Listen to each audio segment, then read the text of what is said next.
ভাই আজকে নাকি কলকাতায় রেড অ্যালার্ট জারি করেছে। এখন রেড অ্যালার্ট শুনলে বাইরের লোকজন হার্টবিট বাড়িয়ে ফেলে, কিন্তু কলকাতার পাবলিক একদম চিল, কারণ পাবলিক রেড অ্যালার্টকে ট্রিট করে ঠিক এক্সামের সিলেবাসের মতো। দেখলাম কিন্তু সিরিয়াস নিলাম না, লাস্ট মোমেন্টে সাফার করবে।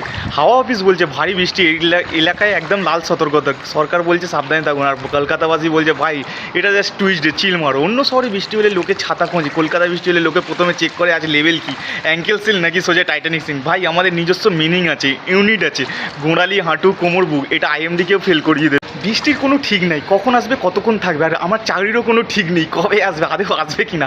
হাওয়া অফিস বলে ভারী বৃষ্টির সম্ভাবনা আছে, আর এইচআর বলে আমরা যোগাযোগ করবো। দুটোই একই জিনিস মাইরি, দুটোতেই ওয়েট করা ছাড়া কিছুই করার নেই। আর সবচেয়ে বড় ফ্লেক্স কি জানো, রাস্তায় জল জমলে আমরা সেটাকে জলবদ্ধতা বলি না, বলি free water park. Entry free, ticket required নেই, রাইড ফ্রি, স্প্ল্যাশ ফ্রি, খালি জুতো জোড়াটাই স্যাক্রিফাইস। ওটাই তো আমাদের ডোনেশন টু দ্য পডল গড, বুঝতেই পারছো।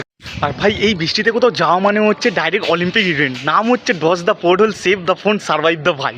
আর কলকাতায় বৃষ্টির পরে এই যে ভ্যাপসা গরমটা, তো ওইটা আলাদা লেভেলেরই পাগলামি। বাইরে বেরোলেই মনে হচ্ছে বাতাস না, কেউ যেন গরম ভাতের ভাব ছেড়ে দিয়েছে।